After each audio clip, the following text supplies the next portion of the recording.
Happy Friday, everybody. Can I say happy Halloween? For those of you that are either listening or watching, this is John Morrow. Welcome to Resolve to Live Forward, the podcast. We've come down to the end of October. We have, if this day sees itself to its conclusion, we will have come down to the end of the month of October, 10 months. And we will only have 2 months to go. It's an exciting time. Before I get into today's episode, I do want to tell you that I am not big on Halloween anymore, but that's simply because, there's some fun, whimsical stuff and lots of candy out there, but for me, Halloween has been somewhat rediscovered by the fact that I have granddaughters now. In the previous 2 years, because my granddaughter is now getting ready to turn 6 in January, she was big enough to go trick-or-treating. And in the neighborhood where my children, my son, my daughter-in-law, and my 2 granddaughters live, it's a community that is very, very closely knit together. And the families, what they do is they usually have driveways with garages. And so they set up those outdoor canopy tents that you see at craft fairs and street festivals, and also obviously at tailgating during football season. And they set up all of their candy and stuff and decorations right out there so that the trick-or-treaters in the neighborhood, as well as those who come to the neighborhood because they know it's a safe place to trick-or-treat, they will be able to come up and get their candy and stuff, and the folks don't actually have to open up the doors and come to their doors in and out and in and out. And it's a cool idea because this time of the year here in Florida, the weather is just absolutely perfect. I can tell you that this morning, the temperature here in Lakeland, where I live at, actually, I woke up to 48 degrees. Now, some would say 48 degrees is nothing. And right now it's in the 50s, and it'll warm up into the 60s and probably get close to the 70s. By this afternoon, as we begin to get dark, and we're not yet out of the daylight savings time, so it doesn't start to get dark until a little bit after 6:30 p.m. here local time. But what we do know is that a lot of the trick-or-treaters get out there while there's still daylight, or we're getting into dusk.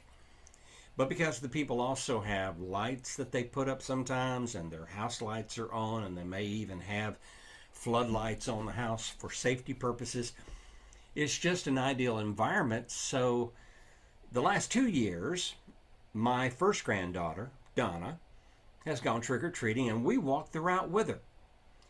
This year, the 3-year-old, Elizabeth, who we call Issa, is going to go trick-or-treating for the first time. I don't think she really knows all that much about what's involved, but it's a costume thing, and I will only tell you that it's a food theme. Now, what that food theme's going to look like, I have no idea. Although I did get a tip from my son that they found a French fry costume. French fries. And my granddaughter Donna loves French fries. She calls them, and she knows what they look like because he gets his French fries for her from McDonald's. And she calls it Yummy Donald's. Yummy Donald's French fries. Now, I don't think this is going to be a Yummy Donald's French fry costume, but it'll be a French fry costume of one type or the other, and I don't know what it's going to look like, and I have no idea what Issa's going to wear, and I don't think Issa really cares. She might even not even like it, and she might try to take it off. But the fun thing about it is that I go with them because it's a great walk. It's a great time. It's fun. It's just plain fun. So that's what I'm going to be doing today on Halloween. Now let's get down to the business. Resolve to Live Forward, which of course is hosted on a hosting platform, Buzzsprout, and is heard on a number of podcast platforms, including Spotify and the iTunes Store. In the previous weeks, we've been looking very carefully and analyzing the power word resolve, RESOLVE, which means having a definite, firm plan of action. And we've been talking about the 7 behaviors that represent each of the 7 letters of resolve.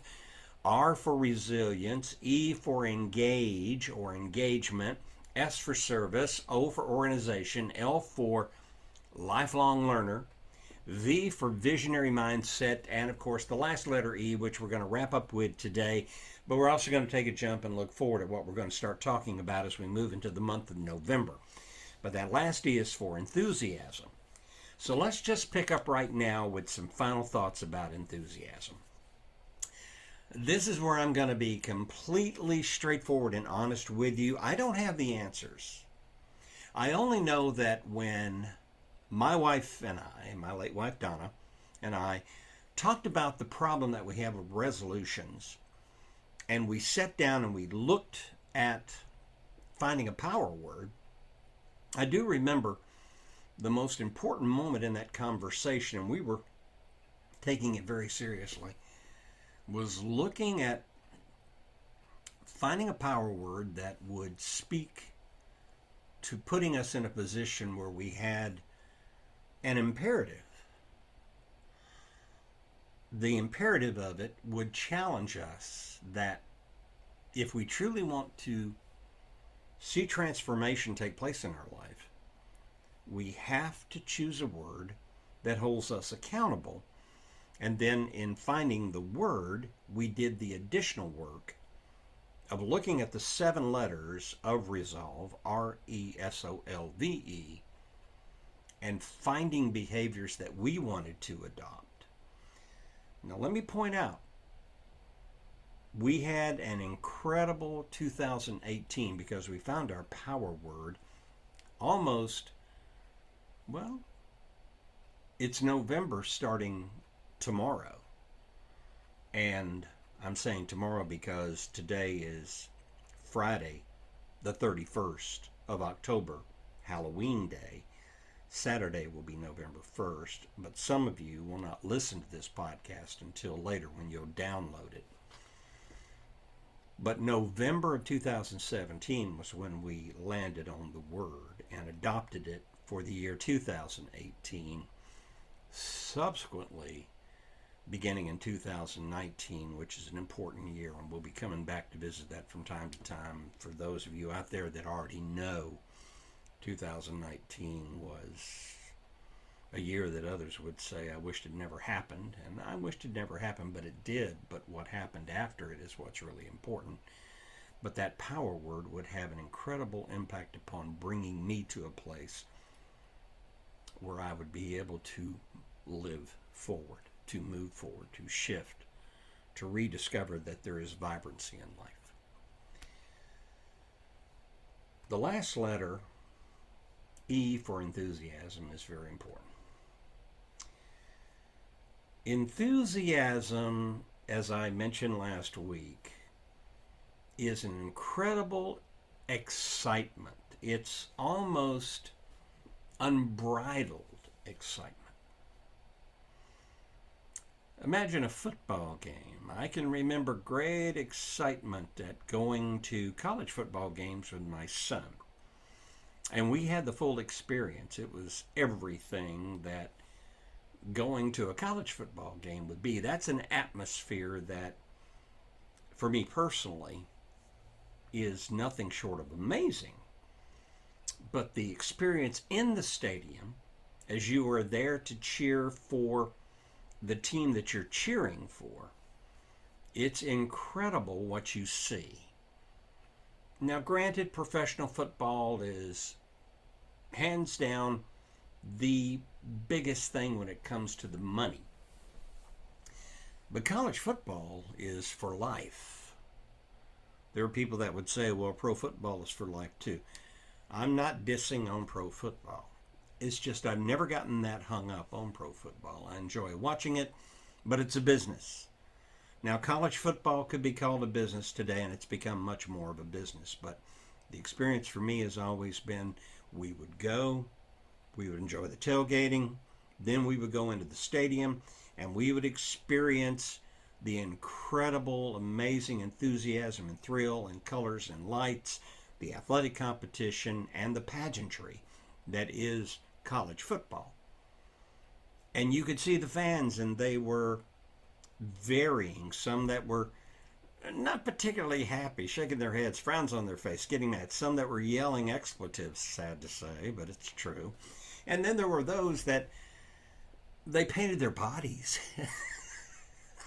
There were these guys that actually painted their bodies the colors of the team, and then they sprinkled it with some kind of glitter. Is that healthy? But the enthusiasm was there. Usually enthusiasm is an external influence. But can you experience enthusiasm through a mindset? Because the letter V before that last E is for a visionary mindset. And if you visualize the best version of you and what you are capable of doing, and you can clearly see it, and you begin to formulate that picture and fine-tune it and bring it into sharper focus, you can build a level of enthusiasm, because since you know what it is that you want to do, you arrive at this place where the thought of it and the accumulation of steps that you have successfully completed in moving closer to the realization of that vision, that is a cause for enthusiasm. I also talked about how there are days when, and pardon this expression, but the truth is there are days when life sucks. I don't mean to be offensive. Well, for some people, that's just how it is. There are days when you just don't feel right. I mentioned in last week's episode, you've heard the phrase getting up on the wrong side of the bed. I don't think it's so much the bed's fault, and I realize that's just a phrase. It's a term. It's an adage. I prefer to call it getting up on the wrong side of your attitude. Your attitude. You have to take responsibility for your attitude. And when you slide yourself, you pull those covers off, you slide around, and you start to get out of bed, too often you just get up. Okay, here goes. Come hell or high water, we're going to do it. For me, I have started pulling the covers back, pulling myself up, shifting so that I'm now sitting on the side of the bed. I haven't stood up yet. And I pause and I ask myself a question. How am I going to begin this day in terms of my mindset? How am I going to approach it? Now, there may be baggage, guaranteed, actually. Not a maybe, it's an absolute fact. There's going to be baggage from yesterday and the days preceding.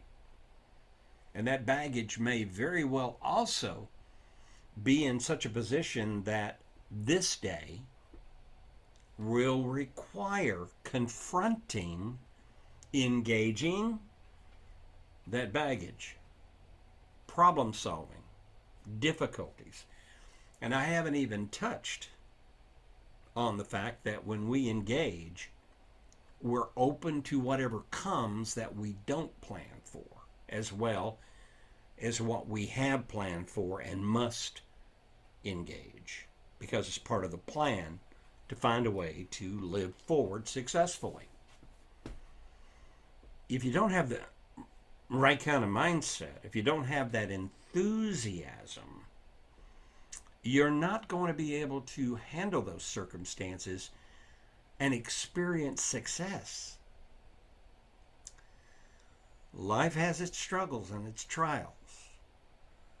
And I mentioned in the episode last week that getting up on the right side of your mindset, your attitude, is extremely important, Because if truth be known, there are so many factors that affect our sense of well-being, how we feel. And there are days when we just don't feel all that great. Emotionally, financially, physically, spiritually, mentally, whatever. I'm not a psychiatrist or a psychologist. I've said this repeatedly.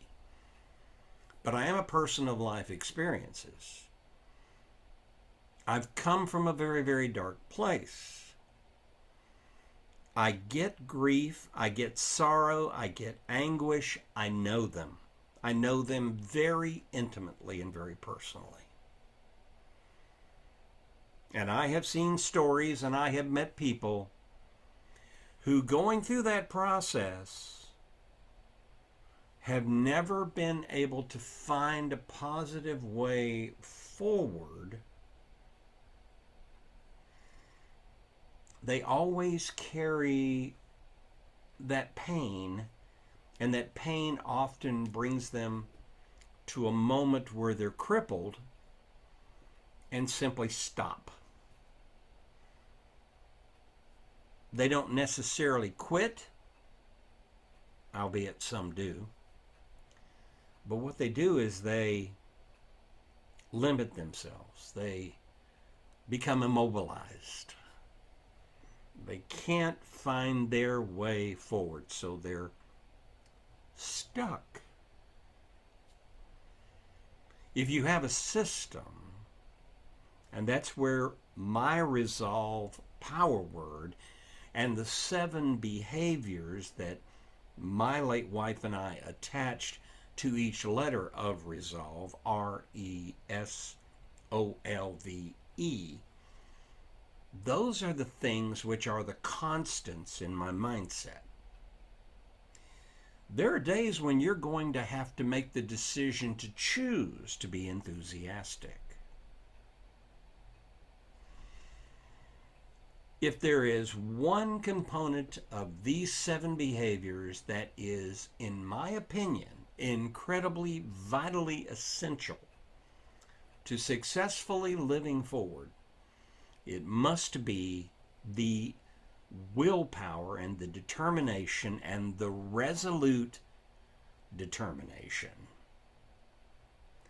to have an enthusiastic mindset and to fight back against the negative tendencies that we not only have coming into us from the outside around us, but the negative tendencies that have grown up out of the damage that we have experienced in our bodies, emotionally, financially, physically, and in so many other ways.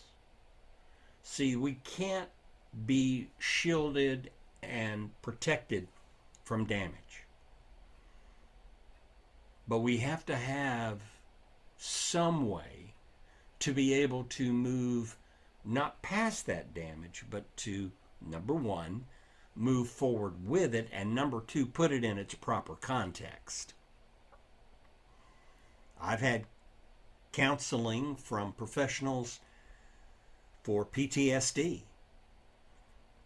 I've had counseling from professionals in the mental health industry.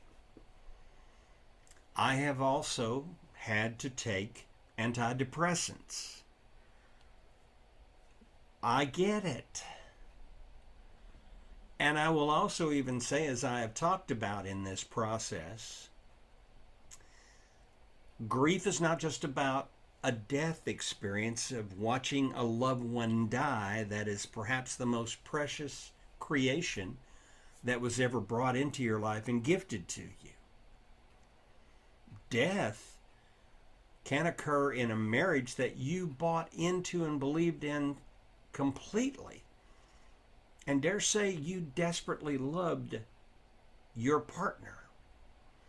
But divorce is death, and that causes grief. You had a job. You loved that job.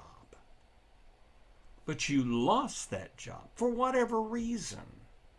It could have been because the person you were working for felt threatened by you and didn't like you.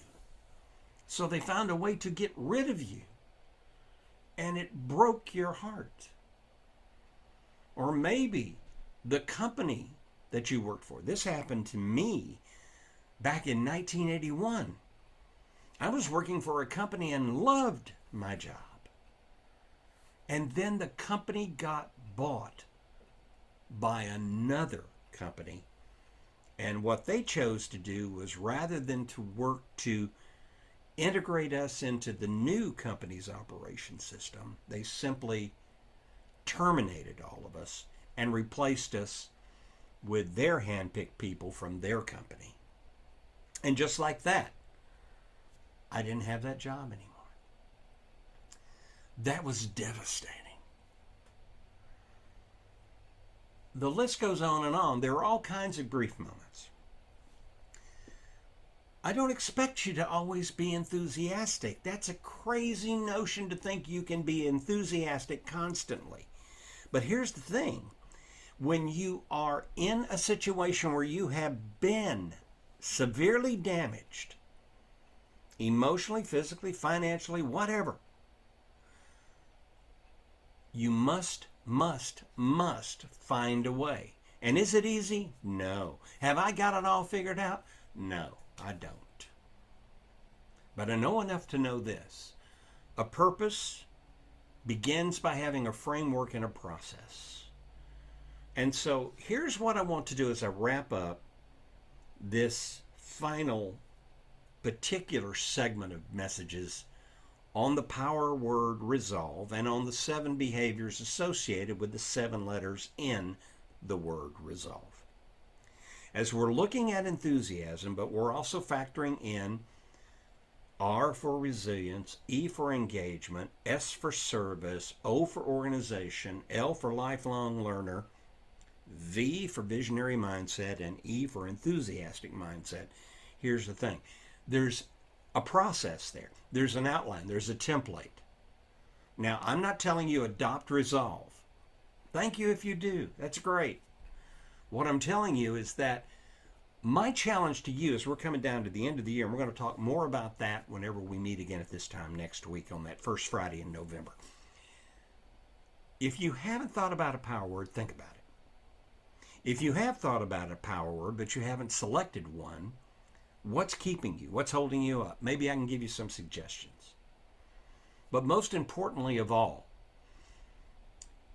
understand what the word resolution means and understand the power of a resolute mindset. Resolute is an adjective, but a resolute individual is an individual that is enthusiastic, excited, determined, and absolutely, definitely bought into what they intend to do.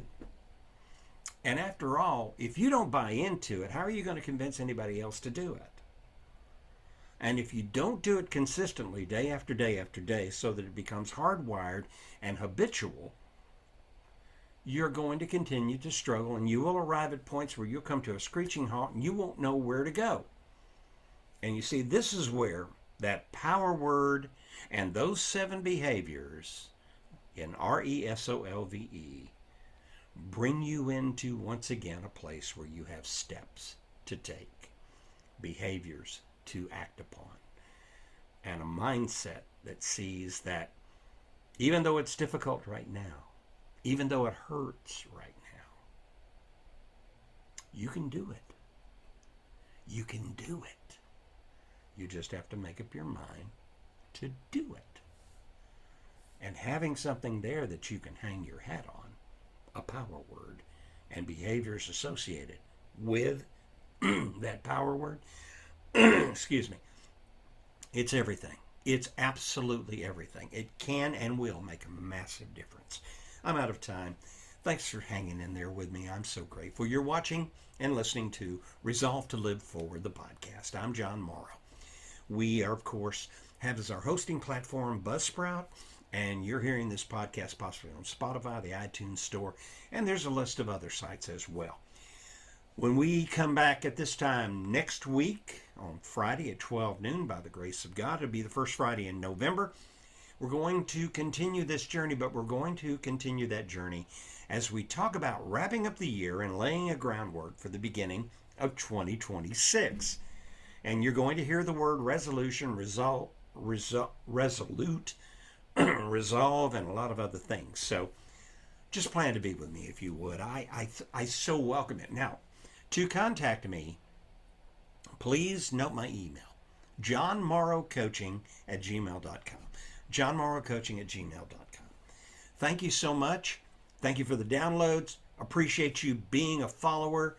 Share me with the people that you feel would benefit from this. Help me build my tribe.